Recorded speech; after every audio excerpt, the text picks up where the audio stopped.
All right, boys and girls, ladies and gentlemen, we are back again for the number, I don't know how many times.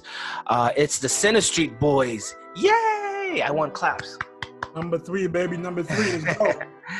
All right, so I want to, before even I introduce who we are right now, or just give the names, I just want to shout out to Dipo for wearing a hat to this episode. He's kind of like sharing my sentiment from the last episode. The hat does protect a lot of secrets. Anyways, ladies and gentlemen, it's the Center Street Boys. We have S.T.R.A.D. We have D.E.Z. Dez, and we have D.I.P.O. Dipo. And we have a lot for you today. But I'm going to start it off the right way and ask the right questions. Ladies and gentlemen, how is that stimulus check feeling in that bank account? Are you buying J's? Man. Come on, man. Are you buying Fashion Nova? Or are you taking it to the pastor? I know pastors are like, yo, give me that whole stimulus check right now. Oh, you know what, yeah, man. I'm not trying to interrupt, but I kind of am. I mean, I heard or read about like this pastor was asking all his community to give those stimulus checks as a tithe because supposedly he hasn't been getting any offering. Because nobody's going to the church. I mean, like, you could do it online. Can you do offers online? You put your cash app, maybe. How do they do it online? Yes, you can, but you don't have to force someone to do. Someone has to be willing to do it. You know what I mean? To do that, you can't. That's wrong. Well, there's some pastors in my country that won't accept coins. Like, why didn't talk about something like that? Cash. Really, real. The issue, right now it's time for people to step up and clean the church, and I'm so appreciative of my church because our pastor has been working so hard to try to help people out. Like all the elderly, and that's what we need. We don't need nobody to come and tell people like you have to offer, give offering, or you have you have to give it because we haven't been getting anything for the last 2 or 3 months. Now, people that really want to contribute and that really want to help are going to do willingly without even asking. Right. Like, this is a side question. Did any of you guys watch the Surgeon General's speech where he was like, "Do it for Mama"? I did. Do it for Big Mama. Do it for Papa. I was like cringing, like, ugh. I watched it live. It was cringeworthy, man. It makes me think about those people playing on people's insecurities and playing on people's fears. Like, you gotta do it for me. That's the way it works, though. But for real. But you know what's crazy? Let's talk about, before even we get into the topics today, let's talk about body positivity being the reason why people are dying of corona. Like, you're not supposed to fat shame. Where I grew up, people were fat shaming the whole time. It's a greeting word back home. If I go home, "Oh, you're fat." Like, before they say hello, "Hey, you put on weight," or some stuff like that. But here in the United States, I'm perfect the way I am, but this corona is gonna treat you differently because you're overweight, you have high blood pressure, you have all these different things that makes you a perfect candidate for this to be fatal. But that's me on a side note. At the end of the day, man, we gotta say, man, just hoping that everyone out there stays safe. Absolutely. Stays healthy. Stay off those crowded places. Just listen to what the health authority are talking about, because those people know what to talk about. So we hope everyone is going to be staying safe, and that's it. All right, Dipo, what do we have today? So last episode we talked about building and upgrading identity as it ties to relationships. I think this episode, I want us to focus on, I think, a very, very integral topic. May or may not come before the other, but it's important regardless. And the topic is how to build stronger and successful relationships with everyone. And the first thing I want us to tackle is, how do you build a good and sustainable personal? How do you build good and sustainable personal relationships? I wanted us to tackle that because I feel that probably comes first. So want to see what you guys' opinion was on that. STRAP, talk to us, man. Really and truly, I would say for a personal relationship, consistency is the number one thing. How consistent are you?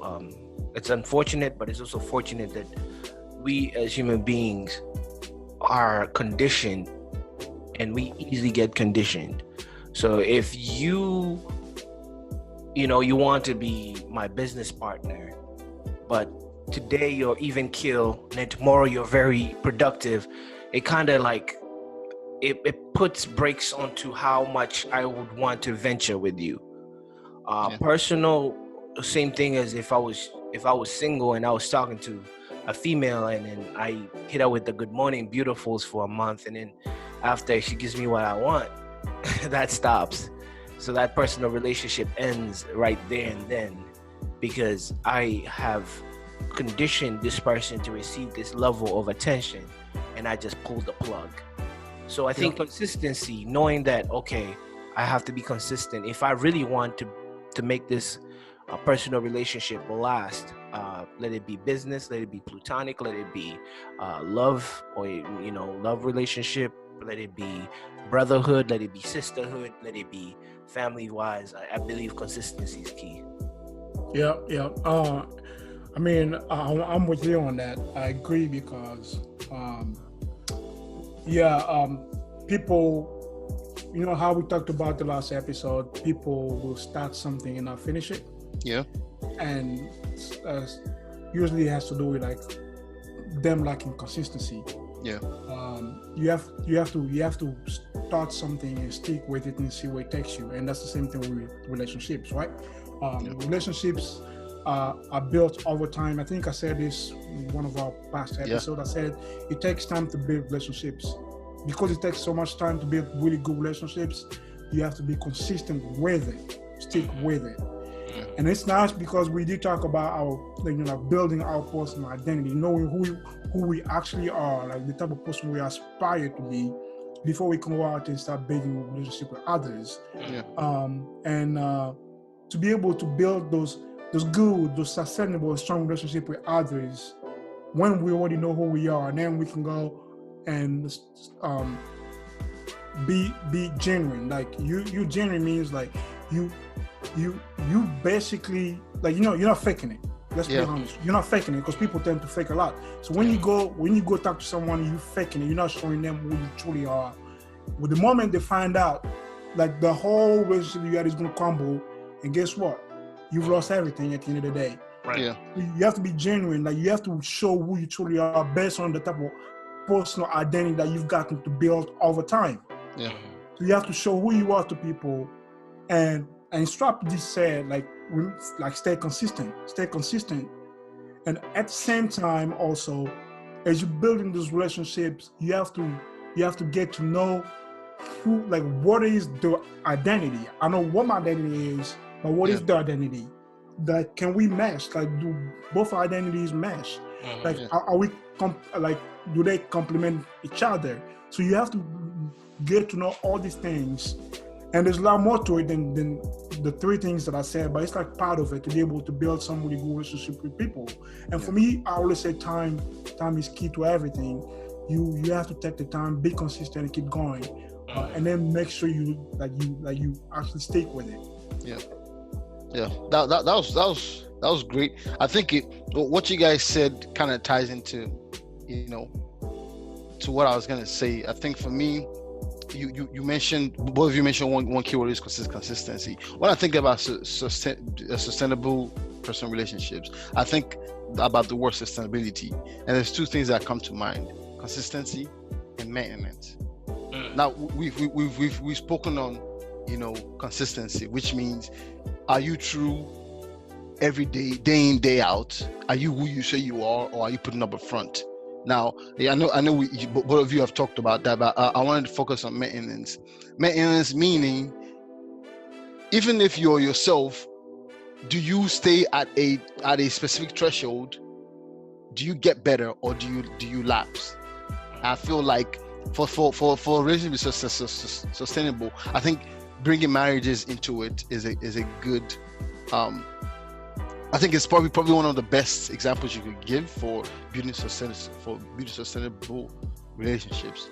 Yes, you might be authentic, you might be consistent, but are you are you are you are you doing a monthly maintenance on yourself? Are you doing a monthly checkup? That means the way you were 3 years ago, is that the same way you were to your wife, 10 years in? Now I know that's difficult, but Right. with you being aware, I think it becomes a easier task to fulfill, and that's Right. that's the only way you can actually have a sustainable relationship. Because your wife will say, "Oh, yeah, our first 5 years, you used to be this guy. We used to go out to dinners every Friday night. He used to kiss me on the cheek when I wake up, or kiss me on the forehead Right. when I go to work." Yeah. But for some reason, you either got tired, you either forgot about it, Got too comfortable. or you got too comfortable, and where maintenance comes in. Because let's take away relationship for a second. Everything that's sustainable, yes, you put a strong building up. Everybody knows this builder is great. It's consistent across the board. You build an estate in Boston. The same builder goes to Kansas City and builds an estate. Yes. They have reputations for building great structures, but what really, especially not house, but like establishment, right? Really makes builder, successful long term is maintenance across the board. Is your buildings are things according to code, are within a year, or even roads, for example, right? Some builds a solid road, like, oh, this road is smooth, but if you don't maintain the road, on a yearly basis, regardless of how solid they are as corporation, or how consistent they are across the board, be it I-45 or 820 road, if maintenance is not done to that road, your consistency will be questioned over time. Yeah. So I feel those two things kind of go hand in hand, as to building sustainable relationships. I didn't know if you guys wanted to add anything to that. I mean, I really I like the word maintenance. Maintenance, and you gave a pretty, what I call a prime example, marriage being one of the toughest relationships someone can be in when it comes to just maintaining the relationship throughout the years, especially when you've been together for like 20, 30, 40 years, man. Like, it is different. And then what happens is, like, people tend to take like certain things within the relationship for granted. And it's not just marriage. But when we talk about personal relationships, it could be like friendship. It could be your siblings, your parents. It's like it's like your close circle, right? Those are the people that you build very personal relationships with. And usually when we get comfortable with them, we start taking things for granted, and then we forget about the maintenance part. We don't maintain the relationship anymore, because we know regardless of what we do to them, or like what we may say, they're just gonna take it because they are friends, they're our wives, our husbands, our girlfriends, partners, parents, whatever. But people do get hurt, and people can change overnight. If you don't treat them right. So to be able to keep a good relationship with someone, you have to, I really love that you said you have to maintain it. And maintenance, like, is different based on like who we're talking about, right? Like your wife and your friends is not going to be the same type of maintenance. But I think that today you shouldn't take them for granted. We take that relationship for granted, and then just think like everything is going to be cool regardless of what you do. You have to always find ways to keep the fire going, or to keep the relationship alive. I mean, maintenance is another angle and another another aspect or variable to look at to have a sustainable relationship. Using the analogy of maintaining your car, you take your car in so it gets checked. We also have to evaluate our relationships, because as we are having these relationships with friends, family, loved ones, girlfriend, wife, children, parents, child-parent relationship, people change along the way, and sometimes you always have to check the temperature to see where they are, because while people are changing, we talked about in the previous episode that change is good. It's not a bad thing. Some people change for the better. Are you growing with them spiritually, financially, mentally, all these things? So maintenance is a key thing. Always check in and make sure everything is tip top, and make sure you are present, because to tell you the truth, um, a lot of us, especially millennials and the younger people, younger than the millennials, we are not present. Like I've gone on dates with Lindsay, and I would see younger teens the whole date they're on the phone. They're just not there. They're not present. Like they're physically there, but mentally they're not there. So a lot could be happening in that process. A lot of things happen in the brain, and maintenance is a key factor in order to sustain what you consider is you want to sustain. Because sometimes some people just outgrow people, and you cannot change that. You know, some friends outgrow friends. They were just your friends for that moment, and now you don't have anything in common. I mean, they were your friends when you used to drink. Now you don't drink. You can't even hang around them, like, because they're doing something else. They're going through their own journey, right? So it's not bad to not try to rekindle certain relationships or maintain certain relationships, but if it's worth maintenance, we all have to do our due diligence and do that part. Yes, something else I want to add to that, like how can we build like good, strong, or sustainable relationships with like everyone? You also have to be willing to give and not always take, because that's something a lot of people will do. Like they want to be the person that take like the most advantage of the relationship. So I want to be the one that always receive. I'm not willing to give back. You know, I think when you walk into a relationship, and if you want it to be successful, and just think about it from like, you have two people, right? Like we have two people, and we both have the same values, and we both think in the same way. We would like the relationship to be not just beneficial to ourselves, but to them. So like the first step is going to be for me to be willing to give you, hoping that you're going to do the same for me in return. You know what I mean? So I'm trying to be intentional about it. You want to be intentional about giving to the next person rather than wanting to receive first before you give. And if both of us have the same mindset, what's going to happen, you're going to see it's going to be a very mutual relationship. You know what I mean? So there's going to be some type of like symbiosis, like everything is going well between for both of us. You know what I mean? Because we both think in the same way. And usually what happens is like, like there are many types of relationships. There's like relationship where like both people depend on each other. It's like a triangle. It's like you know, you rely on me, I rely on you. So like we support each other. And there's like all this way, like it goes one way. So you tend to feel like you're like built on one side more than the other. You know what I mean? Like you depend on me too much, or I depend on you too much. And you don't want that. You want build relationships that will be like beneficial to all parties involved. Right. And the only way I feel like to do that, it's my opinion, I think each person should like intentionally, genuinely want the better things, or like the good things for the other. You know what I mean? Rather than waiting for them to show them love first before they can show love back. Yeah, that's true.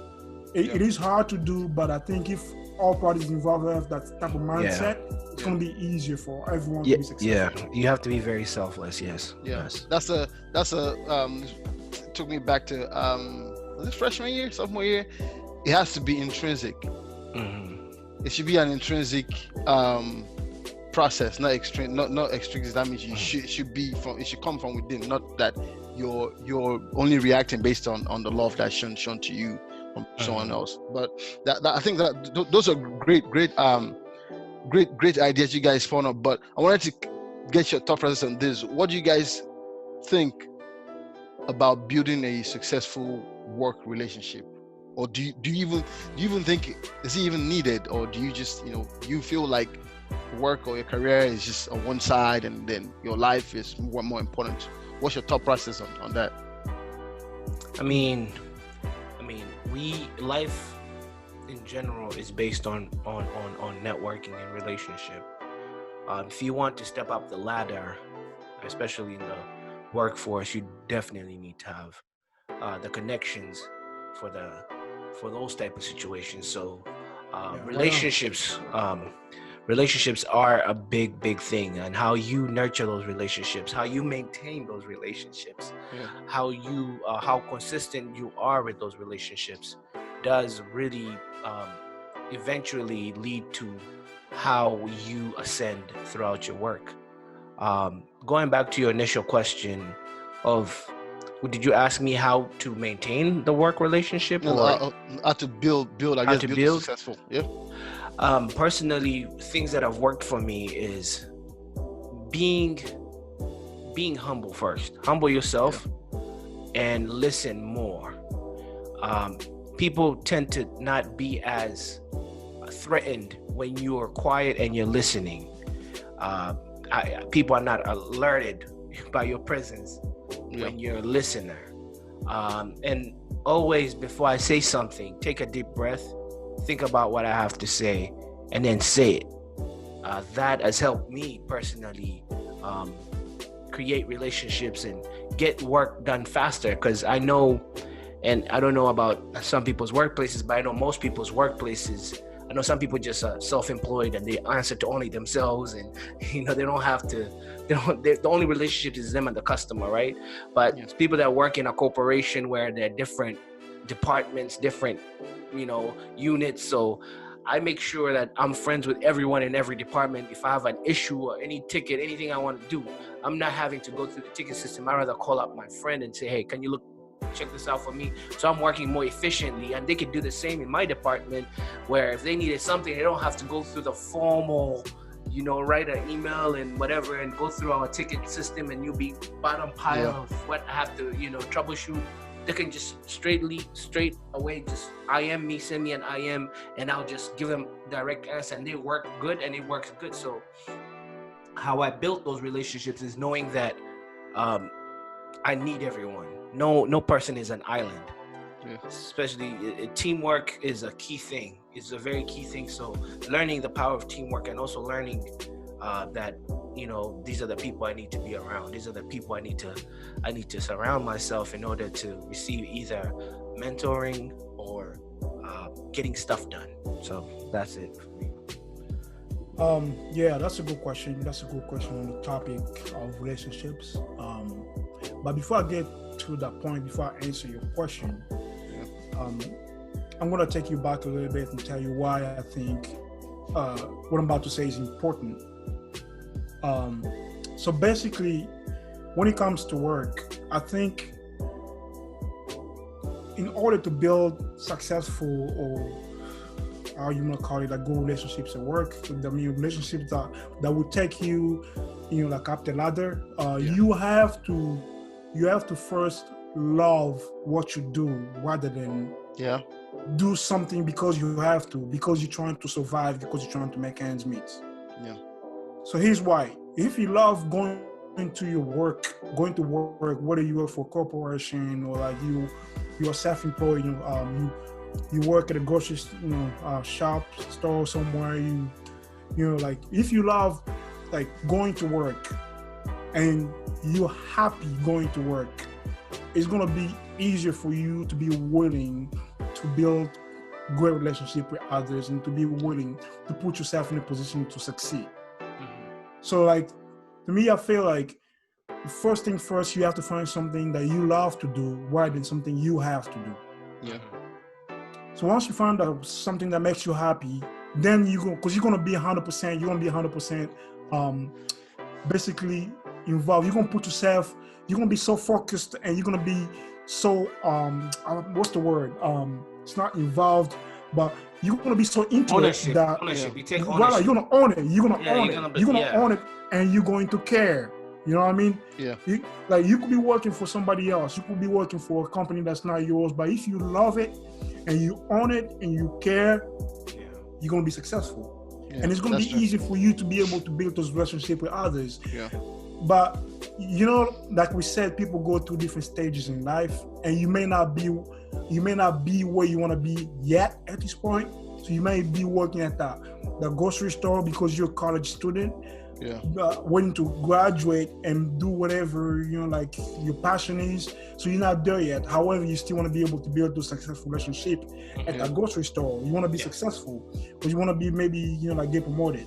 So like, how do you do that? Go with a positive mindset. Yeah. Having a positive mindset is key. Whether you like the job or not, when you positive, people see it and people respond to it in a positive way as well.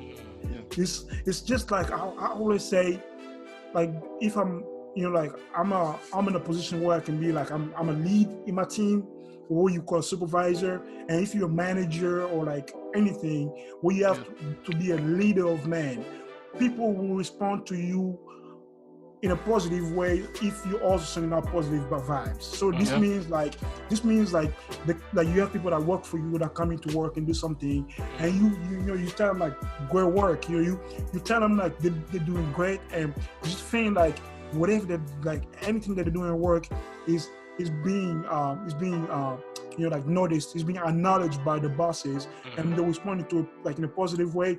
You better believe that those people are also going to work harder to even make sure that they're going to be successful at work. So like having a positive mindset is huge, regardless of whether you're doing what you love to do or not, because that always gets noticed.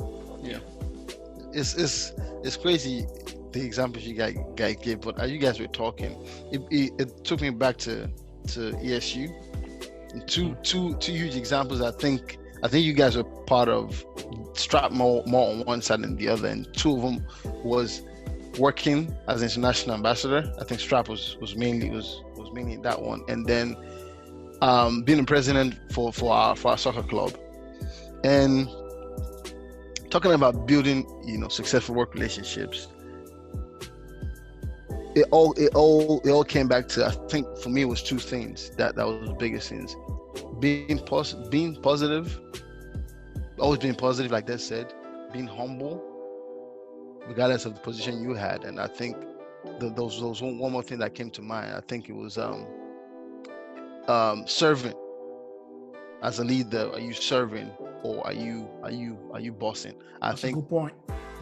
For me, and then also looking at those two different aspects of, I think, ESU were great because you had the chance to deal with people from different cultures, different backgrounds, who were all focused on the same goal.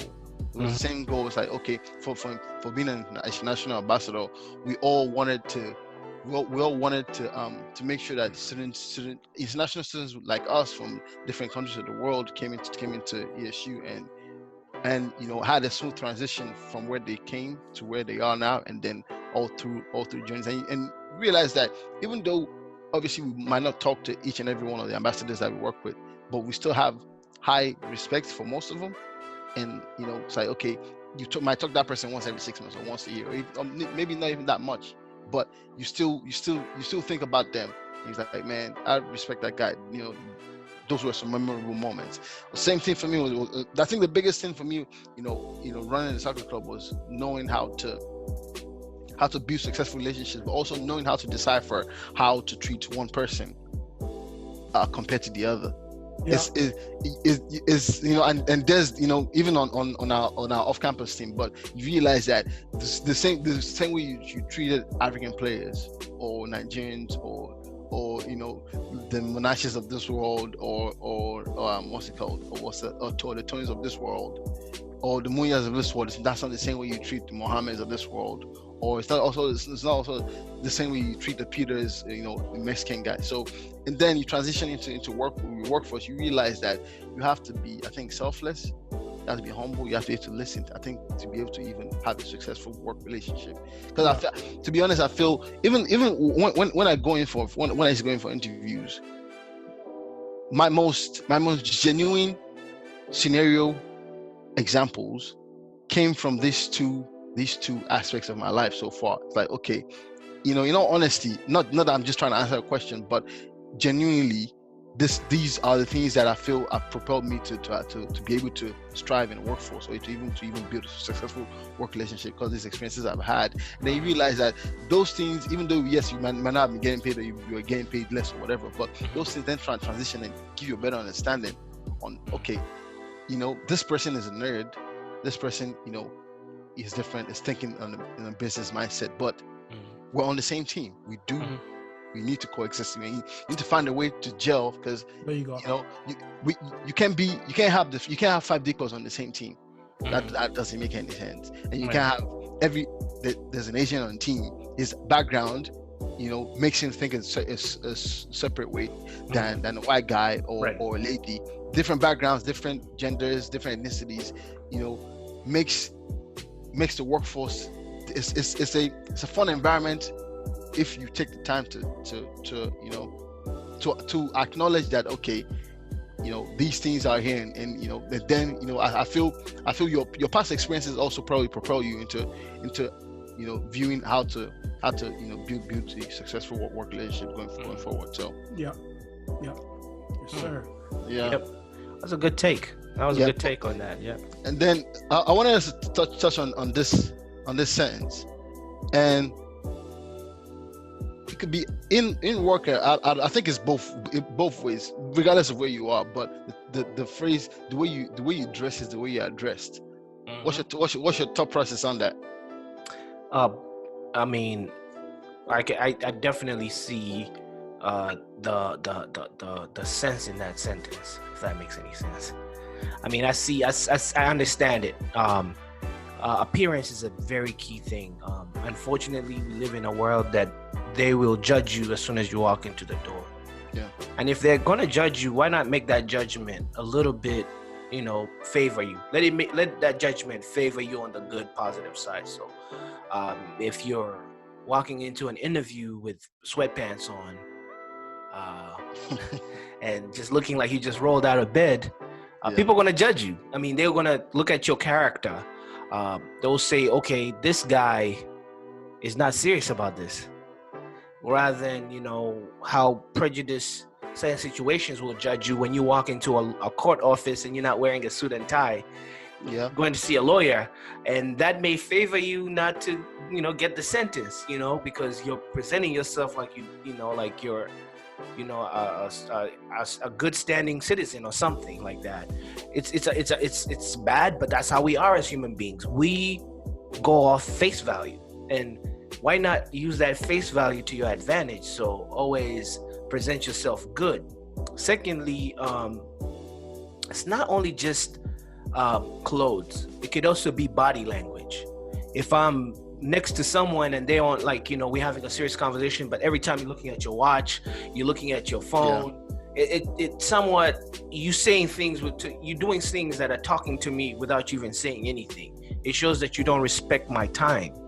So naturally, people are gonna, the word I was using again, judge that situation and know how to move accordingly around you. So that can affect relationships. It can also lead to people not bringing anything to you because they realize you don't take them serious, you don't value them. And that's one thing I realized as I got older. You can disrespect somebody in their face, but one thing they will not accept is you disrespecting their time. People love their time, especially if they have kids and you're calling them out of work trying to troubleshoot something. You're gonna get something their time is very precious. So if they're giving you even 20 minutes of their time, I mean, that's very respectable. And if I'm giving you my time, but in the meantime, you're talking to me the same time you're sending out a tweet or you're on Facebook or whatever you're doing at this, it kind of, I won't say anything, but I leave that experience with you feeling a certain type of way. But that's me. I may be different. What are you talking about, this? Man, first of all, I want to say the person who came up with the expression, don't judge a book by its cover. I mean, he clearly was onto something. He had all lies, man.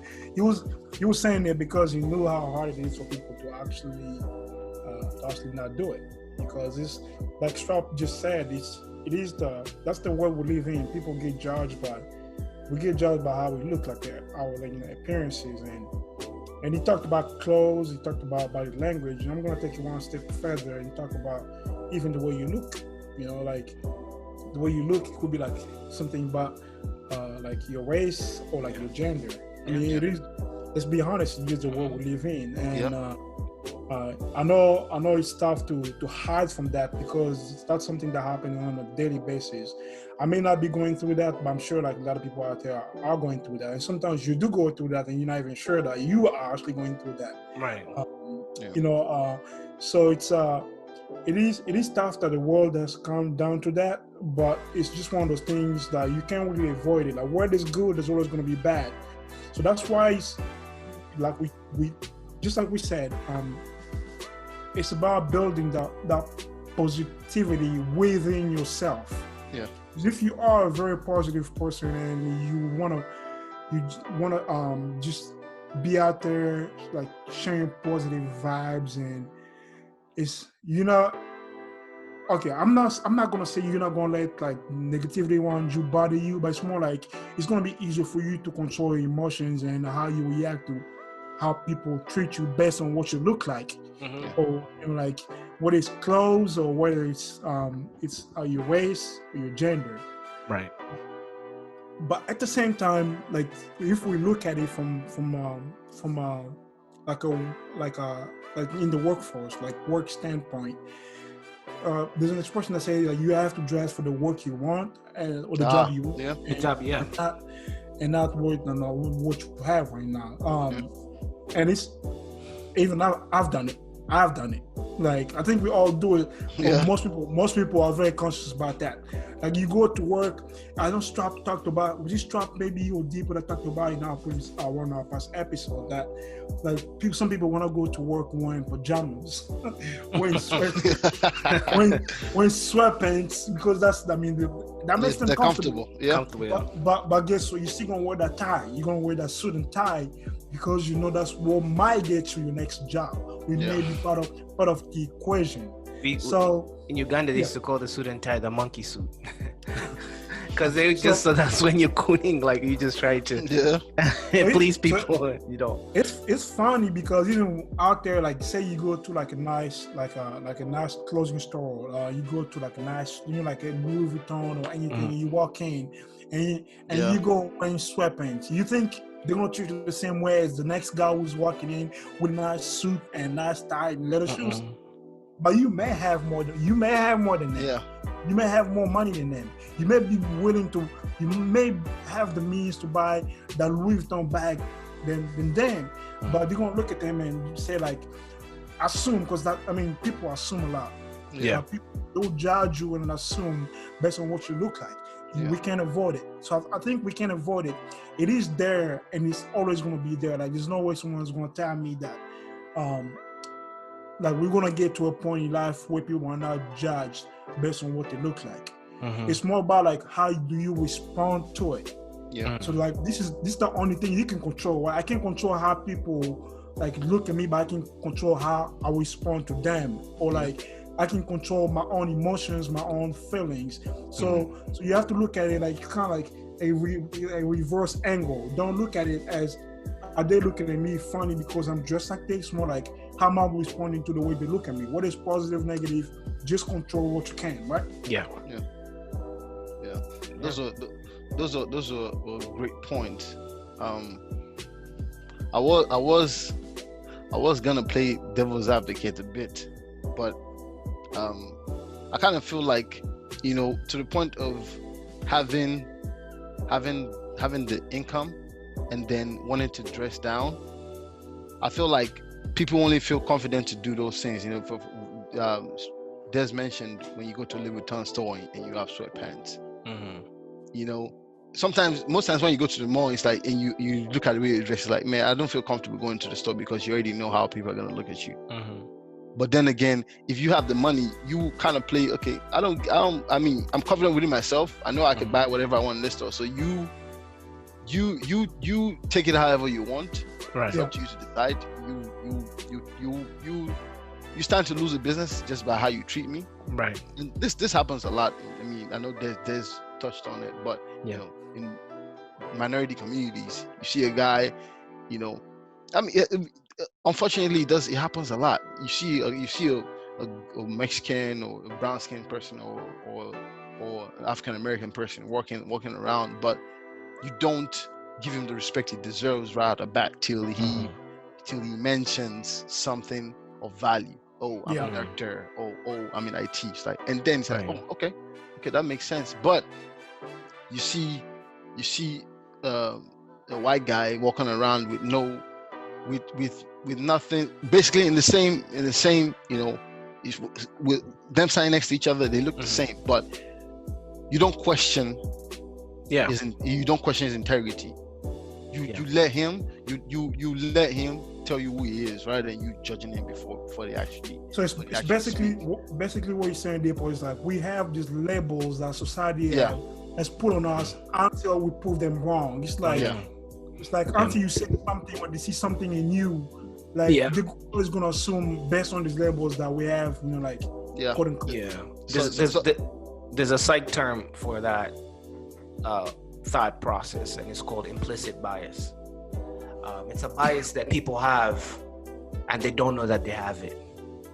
Yeah. It's like it's a bias. We all have it. The way we allocate it, whether it's race, whether it's gender, it's like the whole thing of, you know, there's a joke that says I cannot trust a fat vegan. It's a bias you have, but in your head you're judging. It's just like that, and it can also be played with stereotyping. Yeah. And all those things come together because if you know the whole, you know, wrong stereotypes like Asians are bad drivers, or, you know, these guys are thugs, like black people are thugs, or, you know, it's an implicit bias, and it happens over a course of time through programming, to hearing it, maybe seeing it once, and now you want to generalize. So in psychology, the biggest implicit bias can be played with social engineering. So social engineering, let's say I grow up, right? Or people that look like me are bouncing a ball, rapping, or running a football, or doing this. So now, naturally, I don't know, I want to be doing that, right? Yeah. And just because I'm trying to allocate what looks like me, right? So through the social engineering, I do that, right? When I do that, the people from another who look differently from me are looking at me doing all this and saying, oh, that's what they like to do. Oh, they like to eat watermelons. Oh, they like, so naturally, it's a wrong way to think. Yeah. But naturally, you know, human brains start to say, okay, that's association with something, you know, and it you know, it's being a person of, you know, an African child and Ugandan, you know, from Uganda, I'm inclined to judge too. You know, I'm inclined to be tribalistic.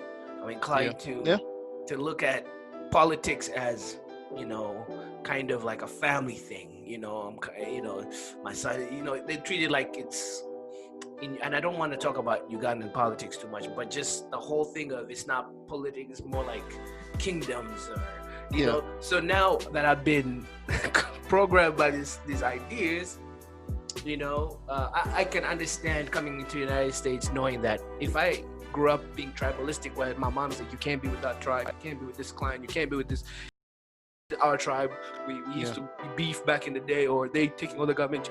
Then you come into America, now you're seeing the same thing, but it's different.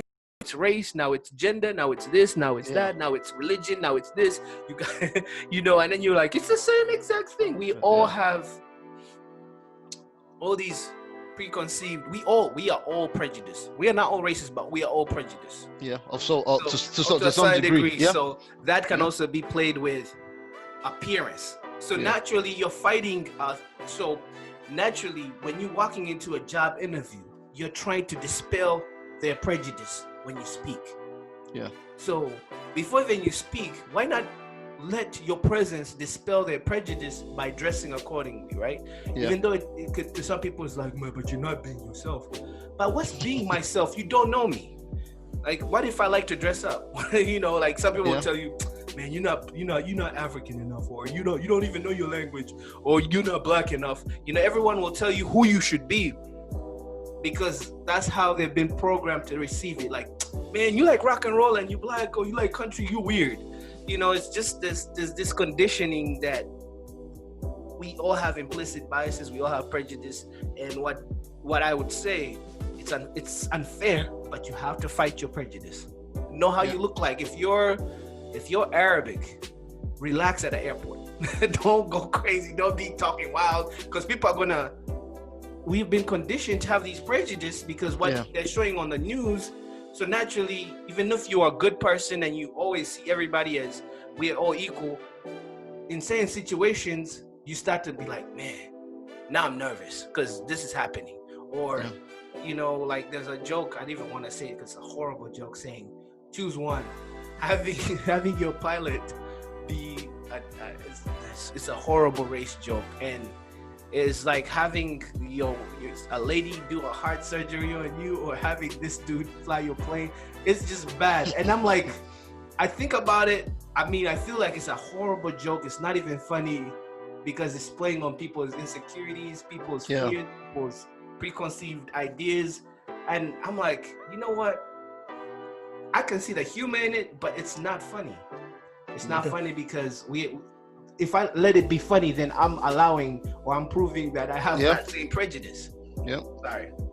I just went on a tangent of talking. But yeah. Because the more we speak, the more I get different ideas. The more I'm hearing it different. I'm like, oh, this makes sense. That makes sense. But that's good though. Those were good things. I know that the last one can get controversial to a large extent. You know, when you dig deeper, aside from just the way you dress, you know, appearance in general, you know, it goes deep. But those are some great topics. I think we did justice to the topic today. So. You know, and on that note, you know, it's been a fun episode. It's been a fun one. More to come. Yeah, fellas, man, stay safe out there, man, and please stay away from the old people. Stay away from the old people.